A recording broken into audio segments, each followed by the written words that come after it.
ಓಂ ನಮೋ ಭಗವತೆ ವಾಸುದೇವಾಯ ನಮಃ. ಓಂ ಗುರು ಬ್ರಹ್ಮ ಗುರು ವಿಷ್ಣು ಗುರುದೇವೋ ಮಹೇಶ್ವರ ಗುರು ಸಾಕ್ಷಾತ್ ಪರಬ್ರಹ್ಮ ತಸ್ಮೈ ಶ್ರೀ ಗುರುವೇ ನಮಃ. ನಮಸ್ತೆ ಎಲ್ರಿಗೂ. ಇವತ್ತೇನು ಮಾಡೋಣ ಅಂದ್ರೆ, ಈ ಭಗವದ್ಗೀತೆ ಒಳಗೆ ಏನು ಗೀತೆ ಉಪದೇಶ ಆಯಿತು, ಯಾರಿಗೆ? ಅರ್ಜುನನಿಗೆ ಶ್ರೀಕೃಷ್ಣನು ಗೀತೆಯ ಉಪದೇಶವನ್ನು ಮಾಡಿದ. ಇದು ಏನಾಗಿತ್ತು ಅಂದರೆ, ಕುರುಕ್ಷೇತ್ರ ಒಳಗೆ ಏನು ಯುದ್ಧ ನಡೆಯುತ್ತಿತ್ತಲ್ಲ, ಆ ಯುದ್ಧದ ಸಂದರ್ಭದಲ್ಲಿ ಉಪದೇಶವಾದಂತಹ ಒಂದು ಗೀತೆಯ ಸಾರ. ಹಾಗಾದರೆ ಈ ಕುರುಕ್ಷೇತ್ರ ಯುದ್ಧ ಒಳಗೆ ರಂಗಸಿದ್ಧತೆ ಯಾವ ರೀತಿ ಆಗಿತ್ತು ಅನ್ನೋದ್ರ ಬಗ್ಗೆ ಈ ವಿಡಿಯೋ ಒಳಗೆ ನಾವು ನೋಡ್ಕೊಂಡು ಬರೋಣ ಅಂತ. ಹಾಗಾದರೆ ಮೊದಲಿಗೆ ಸ್ವಲ್ಪ ಭಗವದ್ಗೀತೆ ಬಗ್ಗೆ ನೋಡೋಣ. ಭಗವದ್ಗೀತೆಯು ವ್ಯಾಪಕವಾಗಿ ಪ್ರಕಟವಾಗಿ ಪ್ರತ್ಯೇಕವಾಗಿಯೇ ಓದಲ್ಪಟ್ಟ ಗ್ರಂಥ. ಭಗವದ್ಗೀತೆ ಅನ್ನೋದು ವ್ಯಾಪಕವಾಗಿ ಎಲ್ಲ ಕಡೆನೂ ಪ್ರಕಟವಾಗಿ ಪ್ರತ್ಯೇಕವಾಗಿ ಒಬ್ಬೊಬ್ಬರು ಅದನ್ನು ಓದಲ್ಪಟ್ಟಂತಹ ಒಂದು ಗ್ರಂಥ ಆಗೈತಿ. ಆದರೂ ಮೂಲದಲ್ಲಿ ಅದು ಮಹಾಭಾರತ ಒಳಗೆ ನಡೆದಂತಹ ಒಂದು ಘಟನೆಯಾಗಿ ಕಾಣಿಸಿಕೊಳ್ಳುತ್ತದೆ. ಇದನ್ನು ಮೂಲವಾಗಿ ನೋಡ್ಕೊತ ಹೋದ್ರೆ ಇದು ಮಹಾಭಾರತದ ಒಂದು ಘಟನೆಯನ್ನು ನಾವಿಲ್ಲಿ ನೋಡ್ತೀವಂತ. ಮಹಾಭಾರತವು ಪ್ರಾಚೀನ ಜಗತ್ತಿನ ಸಂಸ್ಕೃತ ಮಹಾಕಾವ್ಯ ಚರಿತ್ರೆ. ಈ ಮಹಾಭಾರತ ಅನ್ನೋದು ಏನ ಅಂದರೆ, ಪ್ರಾಚೀನ ಜಗತ್ತಿನ ಬಹಳಷ್ಟು ಮೊದಲಿನ ಕಾಲದಿಂದಲೂ ಸಂಸ್ಕೃತ ಒಂದು ಮಹಾಕಾವ್ಯ ಚರಿತ್ರೆ ಅಂತ ಹೇಳಿ ಇದನ್ನು ಕರೀತಾರಂತೆ. ಈಗಿನ ಕಲಿಯುಗಕ್ಕೆ, ಈಗೇನು ಕಲಿಯುಗ ಐತಲ್ಲ, ಈಗಿನ ಕಲಿಯುಗಕ್ಕೆ ಕೊಂಡೊಯ್ದ ಘಟನೆಗಳನ್ನು ಮಹಾಭಾರತವು ಬಿತ್ತರಿಸುತ್ತದೆ. ಈಗೇನೇನು ಘಟನೆಗಳು ನಡೆಯತ್ತವಲ್ಲ, ಇದು ಎಲ್ಲ ಘಟನೆಗಳಿಗೆ ಯಾವ ರೀತಿ ನಡೆಯತ್ತವ, ಅದಕ್ಕೆ ಉತ್ತರವಾಗಿ ಏನೈತಿ ಅದೆಲ್ಲನೂ ಇದ್ರೊಳಗೆ ಕಾಣಿಸ್ಬರ್ತೈತಂತೆ. ಈ ಕಲಿಯುಗದ ಪ್ರಾರಂಭದಲ್ಲಿ ಸುಮಾರು 5,000 ವರ್ಷಗಳ ಕೆಳಗೆ ಹಿಂದೆ ಶ್ರೀಕೃಷ್ಣನು ಭಗವದ್ಗೀತೆಯನ್ನು ತನ್ನ ಗೆಳೆಯನೂ ಭಕ್ತನೂ ಆದ ಅರ್ಜುನನಿಗೆ ಹೇಳ್ತಾರಂತ. ಅವರ ಸಂವಾದ ಯಾವ ರೀತಿ ಇತ್ತು? ಅವರ ಸಂವಾದವು ಮಾನವ ಕುಲಕ್ಕೆ ತಿಳಿದಿರುವ ಅತ್ಯಂತ ಶ್ರೇಷ್ಠ ತಾತ್ವಿಕ ಮತ್ತು ಧಾರ್ಮಿಕ ಸಂವಾದಗಳಲ್ಲಿ ಒಂದು. ಈ ಮಾನವ ಕುಲಕ್ಕನೇ ತಿಳಿದಿರುವಂತಹ ಅತ್ಯಂತ ಶ್ರೇಷ್ಠವಾದಂತಹ ತಾತ್ವಿಕ ಅಥವಾ ಧಾರ್ಮಿಕ ಸಂವಾದಗಳಲ್ಲಿ ಈ ಒಂದು ಸಂವಾದವು ಒಂದಾಗೈತೆ. ಗೀತೆ ಒಳಗೆ ಏನೈತಲ್ಲ ಅದು. ಈ ಸಂವಾದವು ಒಂದು ಯುದ್ಧವು ಪ್ರಾರಂಭವಾಗುವ ಸ್ವಲ್ಪ ಮೊದಲು ನಡೆಯಿತು. ಯುದ್ಧ ಪ್ರಾರಂಭ ಆಗೋಕ್ಕಿಂತ ಮುಂಚೆ ಸ್ವಲ್ಪ ಸಮಯದ ಮುಂಚೆನೇ ಏನಾಗಿತ್ತು ಅಂದರೆ ಇದು ನಡೆದಿತ್ತಂತ ಸಂವಾದ. ಅವರಿಬ್ಬರು ನಡುವೆ ಏನು ಮಾತುಕತೆ ಆಗಿತ್ತು ಅದು. ಇದೊಂದು ಭಾತೃಹತ್ಯೆಯ ಘೋರ ಯುದ್ಧ. ಇದು ಯಾವ ಯುದ್ಧ ಆಗಿತ್ತು ಅಂದರೆ, ಅಣ್ಣ ತಮ್ಮಂದಿರ ನಡುವಿರುವಂತಹ ಒಂದು ಜಗಳದ ಬಗ್ಗೆ. ಭಾತೃಹತ್ಯೆಯ ಘೋರ ಯುದ್ಧ ಇದು ಧೃತರಾಷ್ಟ್ರನ, ಇದು ಯಾರ ನಡುವೆ ಇತ್ತು? ಧೃತರಾಷ್ಟ್ರನ 100 ಮಂದಿ ಗಂಡು ಮಕ್ಕಳು, ಧೃತರಾಷ್ಟ್ರ ಅವರಿಗಿರುವಂತಹ 100 ಮಂದಿ ಗಂಡು ಮಕ್ಕಳು ಮತ್ತು ಅವರ ಚಿಕ್ಕಪ್ಪ ಏನಿದ್ರ ಅವರು ಚಿಕ್ಕಪ್ಪ ಯಾರು? ಪಾಂಡುವಿನ ಮಕ್ಕಳಾದ ಪಾಂಡವರ ನಡುವೆ ನಡೆಯಿತು. ಯಾರು ಚಿಕ್ಕಪ್ಪ? ಇವರು ಆ 100 ಮಂದಿ ಗಂಡು ಮಕ್ಕಳು ಏನಿದ್ರಲ್ಲ ಅವರು ಮತ್ತು ಅವ್ರ ಚಿಕ್ಕಪ್ಪ ಪಾಂಡುವಿನ ನಡುವೆ ಏನಾಗ್ತೈತಿ ಅಂದ್ರೆ ಈ ಯುದ್ಧ ನಡೀತಿತ್ತಂತ. ಧೃತರಾಷ್ಟ್ರ ಮತ್ತು ಪಾಂಡು ಕುರು ವಂಶಕ್ಕೆ ಸೇರಿದ ಅಣ್ಣ ತಮ್ಮಂದಿರು. ಈ ಧೃತರಾಷ್ಟ್ರ ಮತ್ತು ಪಾಂಡು ಇವರಿಬ್ಬರು ಕುರುವಂಶಕ್ಕೆ ಸೇರಿದಂತಹ ಅಣ್ಣ ತಮ್ಮಂದಿರು. ಒಂದು ಕಾಲದಲ್ಲಿ ಭೂಮಿಯನ್ನೇ ಆಳಿದ ರಾಜ ಭರತನದ ವಂಶದವರು. ಇವರ ಒಂದು ಕಾಲೊಳಗೆ ಇಡೀ ಭೂಮಿಗೆ ಇವರೇ ರಾಜರಾಗಿದ್ದಂತ. ಈ ಇಡೀ ಭೂಮಿ ಏನಿತ್ತಲ್ಲ ಇದಕ್ಕೆ ಈ ಕುರುವಂಶನ ಏನಾಗಿತ್ತು ಅಂದ್ರೆ ರಾಜ ಇತ್ತು, ರಾಜಮನೆತನ ಇತ್ತು ಅಂತ ಹೇಳಿ. ಈ ವಂಶದವರು ಏನಾಗಿದ್ರು ಅಂದ್ರೆ ರಾಜವಂಶದವರಾಗಿದ್ರು ಅಂತೇಳಿ. ಮಹಾಭಾರತ ಎಂಬ ಹೆಸರು ಆ ಭರತನದಿಂದ ಬಂದದ್ದು. ಈ ಮಹಾಭಾರತ ಅಂತ ಹೇಳಿ ಹೆಸರು ಹೆಂಗೆ ಬಂತು ಅಂದ್ರೆ, ಆ ಭರತನ ವಂಶಜರಾಗಿದ್ರು. ಭರತನು ಒಂದು ರಾಜ, ಅವರು ಇಡೀ ಭೂಮಿಯನ್ನು ಆಳ್ತಿದ್ರು. ಅದಕ್ಕೋಸ್ಕರ ಆ ಭರತನಿಂದ ಇದಕ್ಕೆ ಮಹಾಭಾರತ ಅಂತೇಳಿ ಹೆಸರು ಬಂತಂತ. ಅಣ್ಣನಾದ ಧೃತರಾಷ್ಟ್ರನು, ಇಲ್ಲಿ ಕುರುವಂಶದ 2 ಅಣ್ಣ ತಮ್ಮಂದಿರಿದ್ರು, ಧೃತರಾಷ್ಟ್ರ ಮತ್ತು ಪಾಂಡು. ಅಣ್ಣನಾದ ಧೃತರಾಷ್ಟ್ರನು ಕುರುಡನಾಗಿಲ್ಲದಿದ್ದರೆ, ಅವನು ಕುರುಡ ಆಗಿರ್ಲ ಅಂದ್ರೆ ಅವನು ಹುಟ್ಟು ಕುರುಡಾಗಿದ್ದ. ಧೃತರಾಷ್ಟ್ರ ಏನಿದ್ದಲ್ಲ ಇವನು ಹುಟ್ಟು ಕುರುಡನಾಗಿದ್ದ. ಒಂದು ವೇಳೆ ಅಣ್ಣನಾದ ಧೃತರಾಷ್ಟ್ರ ಕುರುಡನಾಗಿರ್ಲಿಲ್ಲ ಅಂದ್ರೆ ಅವನೇ ಸಿಂಹಾಸನವನ್ನು ಏರುತ್ತಿದ್ದ. ಅವ ಏನಾಗ್ತಿದ್ದ? ಆ ರಾಜವಂಶದ ರಾಜ ಸಿಂಹಾಸನವನ್ನು ಏರಿ ಅವನೇ ರಾಜ ಆಗ್ತಿದ್ದ, ಆಡಳಿತವನ್ನು ನಡೆಸ್ತಿದ್ದ. ಆದರೆ ಇಲ್ಲಿ ಏನಾಗ್ತಿತ್ತು ಅಂದ್ರೆ ಅವನು ಹುಟ್ಟು ಕುರುಡನಾದುದರಿಂದ ಅವನೇನಾಗಿದ್ದ ಅಂದ್ರೆ ಹುಟ್ಟಿದಾಗಿಂದಲೂ ಅವನೇನಾಗಿದ್ದ? ಕುರುಡನಾಗಿದ್ದ. ಆದ್ದರಿಂದ ಏನಾಗ್ತೈತಿ, ಅವನ ಧೃತರಾಷ್ಟ್ರನ ತಮ್ಮ ಪಾಂಡುವಿಗೆ ಸಿಂಹಾಸನ ಪ್ರಾಪ್ತವಾಯಿತು. ಆ ಸಿಂಹಾಸನ ಯಾರಿಗೆ ಕೊಟ್ಟರು ಅಂದ್ರೆ ಅವನ ತಮ್ಮನಾದಂತಹ ಪಾಂಡುವಿಗೆ ಸಿಂಹಾಸನ ಕೊಡ್ತಾರಂತ. ಪಾಂಡುವು, ಆ ಪಾಂಡು ಏನಿದ್ಲ ಅವನು ಚಿಕ್ಕ ವಯಸ್ಸಿನಲ್ಲಿಯೇ ಮರಣ ಹೊಂದಿದ. ಅತಿ ಸಣ್ಣ ವಯಸ್ಸೊಳಗೆ ಏನಾಗ್ತೈತಿ ಅಂದ್ರೆ ಮರಣ ಆಗ್ತೈತಿ. ಅವನ 5 ಜನ ಮಕ್ಕಳಾದ ಯುಧಿಷ್ಠಿರ, ಭೀಮ, ಅರ್ಜುನ, ನಕುಲ ಮತ್ತು ಸಹದೇವರು. ಇವರು ಪಾಂಡುಗೆ 5 ಜನ ಮಕ್ಕಳಿದ್ರು. ಧೃತರಾಷ್ಟ್ರನ ತಮ್ಮ ಪಾಂಡು, ಧೃತರಾಷ್ಟ್ರ ಹುಟ್ಟು ಕುರುಡನಾಗಿದ್ದ. ಅವನ ತಮ್ಮನಾದಂತಹ ಪಾಂಡುವಿಗೆ ಸಿಂಹಾಸನ ಏರುವಂಥ ಸಂದರ್ಭ ಬಂದಿತ್ತು. ಆ ಸಿಂಹಾಸನವನ್ನು ಪಾಂಡು ಏರ್ತಾರಂತ. ಆ ಪಾಂಡುವಿಗೆ 5 ಜನ ಮಕ್ಕಳಿರ್ತಾರಂತ. ಯಾರ್ಯಾರು 5 ಜನ? ಯುಧಿಷ್ಠಿರ, ಭೀಮ, ಅರ್ಜುನ, ನಕುಲ, ಸಹದೇವರು. ಧೃತರಾಷ್ಟ್ರನ ಪೋಷಣೆಗೆ ಒಳಗಾದರು. ಈ ಯಾರು ಪಾಂಡು ಸಣ್ಣ ವಯಸ್ಸಿನೊಳಗೆ ಅವರಿಗೆ ಮರಣ ಹೊಂದಿದ್ದ ಕಾರಣಕ್ಕಾಗಿ ಅವನ ಮಕ್ಕಳಾದಂತಹ 5 ಜನ ಏನಾಗ್ತಾರು ಅಂದ್ರೆ ಧೃತರಾಷ್ಟ್ರನ ಒಂದು ಪೋಷಣೆ ಒಳಗನ ಅವ್ರು ಬೆಳೆಯಕ್ಕೆ ಸ್ಟಾರ್ಟ್ ಆಗ್ತಾರೆ. ಆ ಕಾಲಕ್ಕೆ ವಸ್ತುತಃ ಧೃತರಾಷ್ಟ್ರನೇ ಅರಸನಾದ. ಅಲ್ಲಿ ಅವಾಗ ಏನಾಗ್ತೈತಿ ಅಂದ್ರೆ ಧೃತರಾಷ್ಟ್ರನೇ ಏನಾಗ್ತಾನು ಅರಸನಾಗಿಬಿಡ್ತಾನೆ. ಪಾಂಡು ಮರಣ ಹೊಂದಿದ್ದಕ್ಕಾಗಿ ಆ ಕಾಲಕ್ಕೆ ಯಾರಾದರೂ ನಡ್ಸ್ಕೊಂಡು ಹೋಗಬೇಕಾಗಿತ್ತು, ಇವನನ್ನೇ ಏನು ಮಾಡ್ತಾರೋ ಅಂದರೆ ಅರಸನಾಗಿ ಮಾಡಿಬಿಡ್ತಾರೆ. ಹೀಗೆ ಧೃತರಾಷ್ಟ್ರನ ಮತ್ತು ಪಾಂಡುವಿನ ಮಕ್ಕಳು ಒಂದೇ ರಾಜ ಕುಟುಂಬದಲ್ಲಿ ಬೆಳೆದರು. ಹೀಗೆ ಏನಾಗ್ತೈತಿ, ಧೃತರಾಷ್ಟ್ರ ಮತ್ತು ಪಾಂಡುವಿನ ಮಕ್ಕಳು ಇಬ್ಬರು ಏನಾಗ್ತಾರೆ ಅಂದರೆ ಒಂದೇ ರಾಜ ಕುಟುಂಬದಲ್ಲಿ ಬೆಳ್ಕೋವಂತ ಬರ್ತಾರೆ.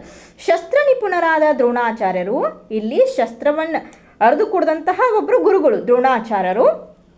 ಶಸ್ತ್ರ ನಿಪುಣರಾದ ದ್ರೋಣಾಚಾರ್ಯರು ಎಲ್ಲ ವಿದ್ಯೆಯನ್ನು ಬಲ್ಲವರು. ಅವರಿಗೆ ಸಮರ ಕಲೆಗಳಲ್ಲಿ ಶಿಕ್ಷಣವನ್ನು ನೀಡಿದರು.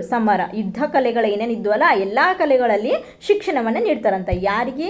ಧೃತರಾಷ್ಟ್ರನ ಮಕ್ಕಳು, ಅದೇ ರೀತಿ ಪಾಂಡುವಿನ ಮಕ್ಕಳು ಎಲ್ಲರೂ ಜೊತೆಗೆ ಇರೋದರಿಂದ ಎಲ್ಲರಿಗೂ ಸೇಮ್ ರೀತಿಯಲ್ಲಿ ಏನಾಗ್ತೈತಿ ಅಂದರೆ ಶಿಕ್ಷಣವನ್ನು ನೀಡ್ತಾರಂತ, ಇವ್ರು ಪಡ್ಕೊಳ್ತಾರಂತ. ಕುಲದ ಪಿತಾಮಹರಾದ ಭೀಷ್ಮರು, ಈ ಕುಲದ ಪಿತಾಮಹರು ಯಾರಾಗಿರ್ತಾರೋ ಅಂದ್ರೆ ಭೀಷ್ಮರು, ಅವರು ಮಾರ್ಗದರ್ಶಕರಾದರು. ಇವರೆಲ್ಲರಿಗೂ ಅವರು ಪಿತಾಮಹರಾದಂತಹ ಭೀಷ್ಮರು ಏನಾಗ್ತಾರೆ ಅಂದ್ರೆ ಮಾರ್ಗದರ್ಶಕರಾಗ್ತಾರೆ. ಆದರೆ ಧೃತರಾಷ್ಟ್ರನ ಮಕ್ಕಳು ಏನಿದ್ರಲ್ಲ ಅವರು, ಅದರಲ್ಲಿಯೂ ಮೊದಲನೆಯದಾದಂತಹ ದುರ್ಯೋಧನನಿಗೆ ಪಾಂಡವರೆಂದರೆ ದ್ವೇಷ ಮತ್ತು ಅಸೂಯೆ. ಮೊದಲು ಯಾರಿದ್ರಲ್ಲ ದುರ್ಯೋಧನ, ಅವನಿಗೆ ಈ ಪಾಂಡವರೇನಿದ್ರಲ್ಲ ಅವ್ರನ್ನ ನೋಡ್ರೆ ದ್ವೇಷ ಮತ್ತು ಅಸೂಯೆ ಇತ್ತಂತ. ಧೃತರಾಷ್ಟ್ರನ ಮಕ್ಕಳು ಅದರಲ್ಲಿಯೂ ಮೊದಲನೆಯವನಾದಂತಹ ಮಗ ಯಾರು? ದುರ್ಯೋಧನ.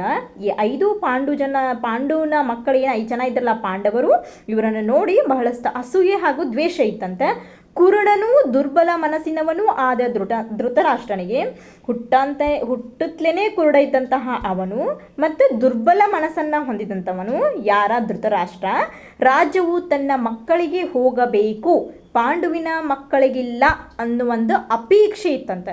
ಪಾಂಡುವಿನ ಮಕ್ಕಳಿಗೆ ರಾಜ್ಯ ಹೋಗಬಾರ್ದು, ತನ್ನ ಮಕ್ಕಳಿಗೆ ಹೋಗಬೇಕು ಅಂತ ಧೃತರಾಷ್ಟ್ರನಿಗೆ ಅಪೇಕ್ಷೆ ಇತ್ತು. ಧೃತರಾಷ್ಟ್ರನ ಸಮ್ಮತಿಯಿಂದ ದುರ್ಯೋಧನನು ಪಾಂಡುವಿನ ಮಕ್ಕಳನ್ನು ಕೊಲ್ಲಲು ಹಂಚಿಕೆಯನ್ನು ಹೂಡಿದ. ಧೃತರಾಷ್ಟ್ರನ ಸಮ್ಮತಿಯನ್ನು ತಗೊಂಡ, ತನ್ನ ತಂದೆಯ ಸಮ್ಮತಿಯನ್ನು ತಗೊಂಡ ದುರ್ಯೋಧನ, ಮೊದಲನೇ ಮಗ ದುರ್ಯೋಧನ ಏನಿದ್ಲ, ಅವನು ಏನು ಮಾಡ್ತಾನಂದ್ರೆ ಪಾಂಡುವಿನ ಏನು ಮಕ್ಕಳೇ ಇರ್ತಾರಲ್ಲ ಅವ್ರನ್ನೆಲ್ಲಾನು ಕೊಲ್ಲಬೇಕು ಅನ್ನೋಂತಹ ಒಂದು ಹಂಚಿಕೆಯನ್ನು ಹೂಡ್ತಾನಂತ. ಅವರ ಚಿಕ್ಕಪ್ಪ ವಿದುರ ಮತ್ತು ಬಂಧು ಶ್ರೀಕೃಷ್ಣ ಇವರ ಎಚ್ಚರಿಕೆಯ ರಕ್ಷಣೆಯಿಂದ ಮಾತ್ರವೇ ಪಾಂಡವರು ತಮ್ಮನ್ನು ಕೊಲ್ಲುವ ಹಲವು ಪ್ರಯತ್ನಗಳಿಂದ ಪಾರಾದರು. ಆದರೆ ಅವ್ರ ಚಿಕ್ಕಪ್ಪ, ಇನ್ನೊಬ್ಬರು ವಿದುರ ಅಂತ ಹೇಳಿ ಚಿಕ್ಕಪ್ಪ, ಮತ್ತು ಶ್ರೀಕೃಷ್ಣ ದೇವರು ಪರಮ ಪುರುಷರು, ಇವರು ಒಂದು ಎಚ್ಚರಿಕೆ ಅಥವಾ ರಕ್ಷಣೆ. ವಿದುರ ಯಾವಾಗಲೂ ಎಚ್ಚರಿಕೆಯನ್ನು ನೀಡ್ತಿದ್ರು, ಚಿಕ್ಕಪ್ಪನಾದವರು ಮತ್ತು ದೇವರಾದಂತಹ ಪರಮ ಪುರುಷ ಯಾವಾಗಲೂ ರಕ್ಷಣೆಯನ್ನು ಮಾಡ್ತಿದ್ರು. ಅದಕ್ಕೋಸ್ಕರ ಪಾಂಡವರು ಯಾವಾಗಲೂ ಅವರಿಂದ ರಕ್ಷಣೆಗೊಳಗಾದರು. ಹಲವು ಪ್ರಯತ್ನಗಳಿಂದ ಅವರು ಪಾರಾಗ್ತಾರಂತ. ಕೃಷ್ಣನು ಸಾಮಾನ್ಯ ಮನುಷ್ಯನಾಗಿರಲಿಲ್ಲ. ಇಲ್ಲಿ ಶ್ರೀಕೃಷ್ಣರು ಪರಮಪುರುಷರು ಸಾಮಾನ್ಯ ಮನುಷ್ಯನಾಗಿರಲಿಲ್ಲ. ಅವನು ದೇವೋತ್ತಮ ಪರಮ ಪುರುಷ. ಅವನು ಭೂಮಿಗೆ ಇಳಿದು ಬಂದು ಆ ಕಾಲದ ಒಂದು ವಂಶದಲ್ಲಿ ರಾಜಕುಮಾರನ ಪಾತ್ರವನ್ನು ಏನು ಮಾಡ್ತಿದ್ರು ಅಂದರೆ ಅಲ್ಲಿ ವಹಿಸ್ತಿರಂತ. ಸಾಮಾನ್ಯ ವ್ಯಕ್ತಿಯಾಗಿರಲಿಲ್ಲ, ಭೂಮಿಗೆ ಇಳಿದು ಬಂದು ರಾಜಕುಮಾರನಂತಹ ಒಂದು ಪಾತ್ರವನ್ನು ಅವರಲ್ಲಿ ವಹಿಸ್ತಿರಂತ. ಈ ಪಾತ್ರದಲ್ಲಿ ಅವನು ಪಾಂಡುವಿನ ಹೆಂಡತಿಯೂ ಪಾಂಡವರ ತಾಯಿಯೂ ಆದ ಕುಂತಿ ಮತ್ತು ಪೃಥ್ವಿಯ ಸೋದರಳಿಯ ಆಗಿದ್ರಂತ. ಪಾಂಡವರ ತಾಯಿಯ ಆದಂತಹ ಕುಂತಿಯ ಏನಾಗಿರಲ್ಲ, ಅವರ ಸೋದರಳಿಯ. ಹೀಗೆ ನೆಂಟನಾಗಿ ಮತ್ತು ಹೀಗೆ ಒಂದು ರೀತಿಯಾಗಿ ನೆಂಟನಾಗಿಯೂ ಹಾಗೂ ಧರ್ಮೋದ್ಧಾರಕನಾಗಿಯೂ ಕೃಷ್ಣನು ಪಾಂಡುವಿನ ಧರ್ಮಿಷ್ಠ ಮಕ್ಕಳ ಪರವಾಗಿದ್ದ. ಧರ್ಮದಿಂದ ಯಾರಿದ್ದಾರಲ್ಲ ಅವರ ಪರವಾಗಿ ಯಾರಿದ್ರು ಅಂದರೆ ಶ್ರೀಕೃಷ್ಣರು ಇದ್ರಂತ. ಇದ್ದು ಅವರನ್ನು ಕಾಪಾಡ್ಕೋಂತ ಬರ್ತಿದ್ರಂತ. ಆದರೆ ಮುಂದೆ ಚಾಣಾಕ್ಷನಾದಂತಹ ದುರ್ಯೋಧನ ಪಾಂಡವರಿಗೆ ದ್ಯೂತಕ್ಕೆ ಬರುವಂಥ ಸವಾಲು ಹಾಕ್ತಾನೆ. ಅಲ್ಲಿ ಏನು ಮಾಡ್ತಾರೋ ಅಂದ್ರೆ ದ್ಯೂತ ಪಗಡೆ ಆಟ ಏನಿರ್ತಲ್ಲ ಅದು, ಅಲ್ಲಿ ದ್ಯೂತಕ್ಕೆ ಬರುವಂತಹ ಒಂದು ಸವಾಲವನ್ನು ಹಾಕ್ತಾರ. ಆ ನಿರ್ಧಾರಕ ಪಂದ್ಯದಲ್ಲಿ, ಆ ಒಂದು ಪಂದ್ಯದಲ್ಲಿ ದುರ್ಯೋಧನ ಏನು ಮಾಡ್ತಾನೋ ಅಂದ್ರೆ ಅವನ ತಮ್ಮಂದಿರು ಪಾಂಡವರ ಹೆಂಡತಿಯ ಪತಿವ್ರತೆಯಾದ ದ್ರೌಪದಿಯನ್ನು ವಶ ಮಾಡಿಸಿಕೊಂಡರು. ಯಾವುದೋ ಒಂದು ಹೊಂಚ ಹಾಕಿ ಅವ್ರನ್ನ ಏನು ಮಾಡ್ತಾರೋ ಅಂದ್ರೆ ಪಾಂಡವರನ್ನೆಲ್ಲ ಸೋಲಿಸ್ತಾರೋ. ಸೋಲಿಸಿ ಅಲ್ಲೇನು ವಚನ ಕೊಟ್ಟಿರ್ತಾರ, ಆ ವಚನದ ಪ್ರಕಾರ ಏನು ಮಾಡ್ತಾರಂದ್ರೆ ದ್ರೌಪದಿಯನ್ನು ವಶಪಡಿಸ್ಕೋತಾರಂತಾರೆ. ಮತ್ತು ಅಪಮಾನ ಮಾಡಲೆಂದು ರಾಜರುಗಳ ತುಂಬಿದ ಸಭೆಯಲ್ಲಿ ಆ ದ್ರೌಪದಿಯ ಪತಿವ್ರತೆಯಾದಂತಹ ದ್ರೌಪದಿಯ ವಸ್ತ್ರಾಪಹರಣ ಮಾಡಲು ಪ್ರಯತ್ನ ಮಾಡ್ತಾರಂತ. ವಸ್ತ್ರಾಪಹರಣ ಪ್ರಯತ್ನಿಸ್ತಾರೆ. ಕೃಷ್ಣನ ದೈವಿ ಹಸ್ತಕ್ಷೇಪವು, ಆವಾಗ ಆ ಕೃಷ್ಣನ ದೈವಿ ಹಸ್ತಕ್ಷೇಪ ಏನು ಮಾಡ್ತೈತಿ ಅಂದ್ರೆ ಅವಳನ್ನು ಉಳಿಸ್ತೈತಂತೆ. ಯಾರನ್ನ? ದ್ರೌಪದಿಯನ್ನು. ಆದರೆ ಮೋಸದ ಜೂಜಾಟವನ್ನು ಮಾಡಿ ಪಾಂಡವರು ತಮ್ಮ ರಾಜ್ಯದಿಂದ ವಂಚಿತರಾಗ್ತಾರಂತ. ಪಾಂಡವರು ಇಡೀ ರಾಜ್ಯದಿಂದ ವಂಚಿತರಾಗ್ತಾರೆ. ಅವರು 13 ವರ್ಷಗಳ ಕಾಲ ರಾಜ್ಯಭ್ರಷ್ಟರಾಗಿ, ಅಂದ್ರೆ ರಾಜ್ಯ ಬಿಟ್ಟ ಹೋಗಬೇಕು. 13 ಯಾವುದಕ್ಕೋಸ್ಕರ? ಅವ್ರು ಸೋತಿದ್ದಕ್ಕೆ ಕಾರಣಕ್ಕೋಸ್ಕರ. ಅದು ಮೋಸದಿಂದ ಅವ್ರು ಸೋಲಿಸಿದ್ರು. ಸೋತಿದ್ದಕ್ಕಾಗಿ ಅವ್ರು ಯಾವ ರೀತಿ ವಚನವನ್ನು ನೀಡಿದ್ರು ಅದಕ್ಕೋಸ್ಕರ 13 ವರ್ಷಗಳ ಕಾಲ ಅವರನ್ನು ರಾಜ್ಯಭ್ರಷ್ಟರಾಗಿ ಹೊರ ಹೋಗಬೇಕಾಗಿತ್ತು. ಹೊರ ಹೋಗ್ಬಿಟ್ರಂತ. ಅವ್ರು ಹೊರ ಹಾಕ್ತಾರೆ ಇವರು ಅವರನ್ನು.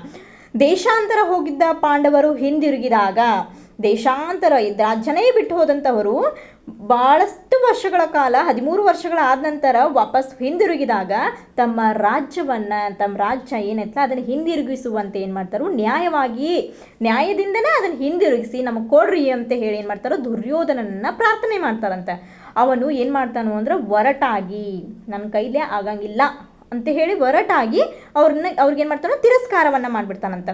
ರಾಜಕುಮಾರರಾಗಿ ಸಾರ್ವಜನಿಕ ಆಡಳಿತದಲ್ಲಿ ಸೇವೆ ಸಲ್ಲಿಸಲು ಕರ್ತವ್ಯಬದ್ಧರಾಗಿದ್ದ ಪಾಂಡವರು ಕನಿಷ್ಠ 5 ಗ್ರಾಮಗಳನ್ನಾದರೂ ನೀಡಬೇಕೆಂದು ವಿನಂತಿಸಿದರು. ನಮಗೆ ಆಸ್ತಿ ಬೇಕಾಗಿಲ್ಲ, ಆದ್ರೆ ನಾವು ಸಮಾಜ ಸೇವೆಗೋಸ್ಕರ ನಮಗೇನು ಬೇಕಾಗೈತಿ, ನಮಗೆ ಕನಿಷ್ಠ ಒಂದು 5 ಗ್ರಾಮಗಳನ್ನಾದರೂ ನೀವು ನೀಡಬೇಕು. ಅಷ್ಟು ಕೊಟ್ಟರೆ ನಾವೇನು ಮಾಡ್ತೀವಿ, ನಮ್ಮ ಕರ್ತವ್ಯವನ್ನು, ಸಾರ್ವಜನಿಕ ಆಡಳಿತದಲ್ಲಿ ಸೇವೆ ಸಲ್ಲಿಸುವಂತಹ ಒಂದು ಕೆಲಸವನ್ನು ನಾವು ಮಾಡ್ತೀವಿ ಅಂಥೇಳಿ ಕಳಕಳಿಯಿಂದ ವಿನಂತಿ ಮಾಡ್ಕೊಳ್ತಾರಂತ.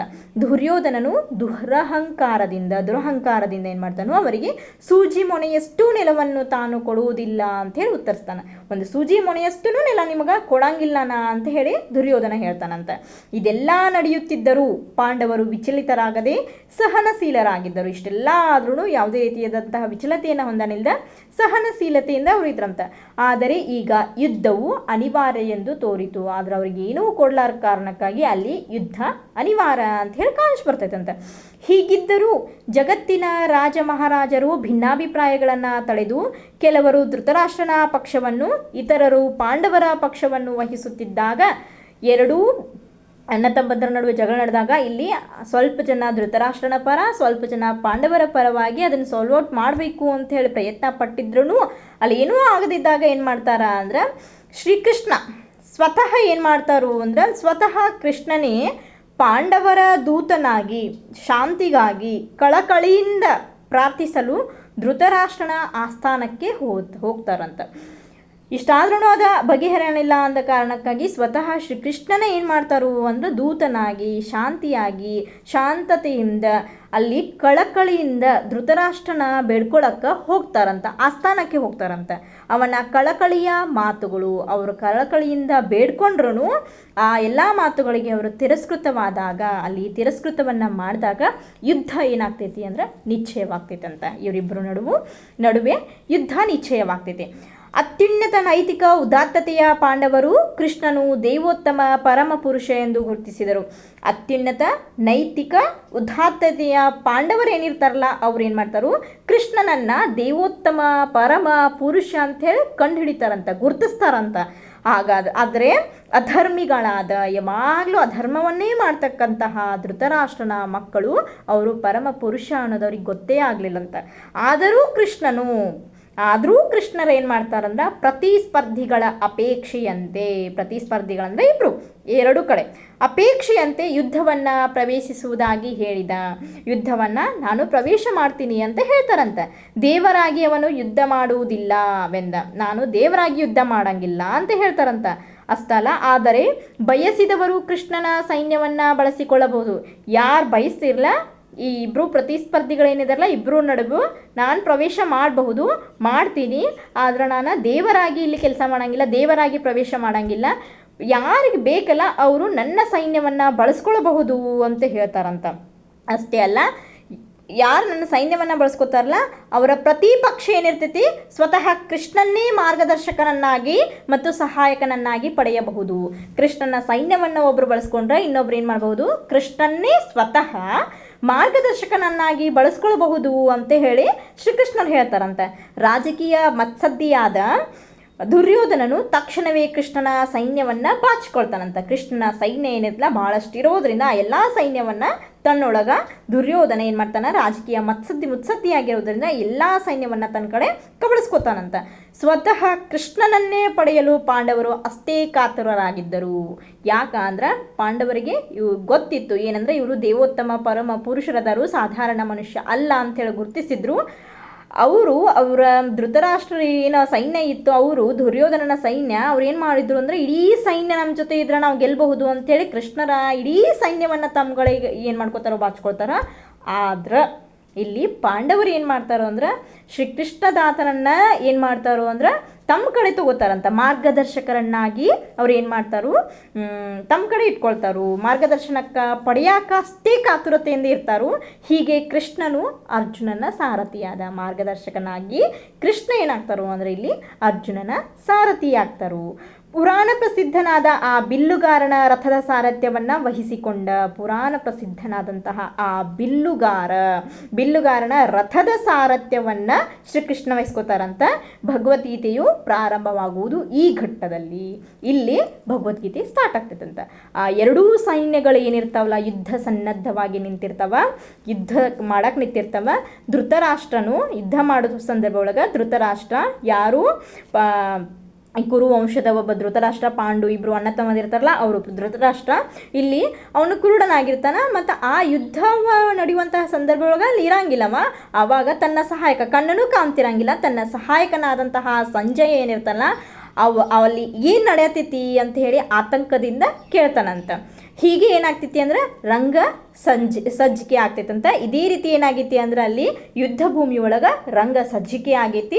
ಇದರ ನೆಕ್ಸ್ಟ್ ಏನೈತ್ಲ ಅದು ಏನು ಬರ್ತೈತಿ ಅಂದ್ರೆ ಒಂದೊಂದಾಗಿಯೇ ಶ್ರೀಕೃಷ್ಣ ಇಲ್ಲಿ ಉಪದೇಶಗಳನ್ನು ಮಾಡ್ಕೊಂತ ಅರ್ಜುನಿಗೆ ಉಪದೇಶವನ್ನು ನೀಡ್ಕೊಂತ ಹೋಗಿದ್ದಾರೆ. ಇದೇ ಮುಂದೆ ಹೋಗಿ ಏನಾಗೈತಿ ಅಂದರೆ ಇಲ್ಲಿ ಈ ಘಟ್ಟ ಒಳಗನೆ ಏನಾಗ್ತೈತಿ ಅಂದ್ರೆ ಭಗವದ್ಗೀತೆ ಸ್ಟಾರ್ಟ್ ಆಗ್ತೈತಂತ. ಇದರ ನೆಕ್ಸ್ಟ್ ಒಂದು ವಿಡಿಯೋ ಒಳಗೆ ನಾವು ಏನು ಮಾಡೋಣ ಅಂದ್ರೆ ಈ ಭಗವದ್ಗೀತೆ ಒಳಗೆ ಕೃಷ್ಣ ಯಾವ ರೀತಿ ಉಪದೇಶವನ್ನು ಮಾಡ್ಕೊಂತ ಹೋದ್ರು, ಅದರ ಶ್ಲೋಕ, ಅದರ ಅರ್ಥ, ಅದರ ವಿವರಣೆಯನ್ನು ನಾವು ನೆಕ್ಸ್ಟ್ ವಿಡಿಯೋ ಒಳಗೆ ನೋಡ್ಕೋವಂತ ಹೋಗುವಂಥ. ಅಲ್ಲಿವರೆಗೂ ನಾವು ನಮಸ್ಕಾರ.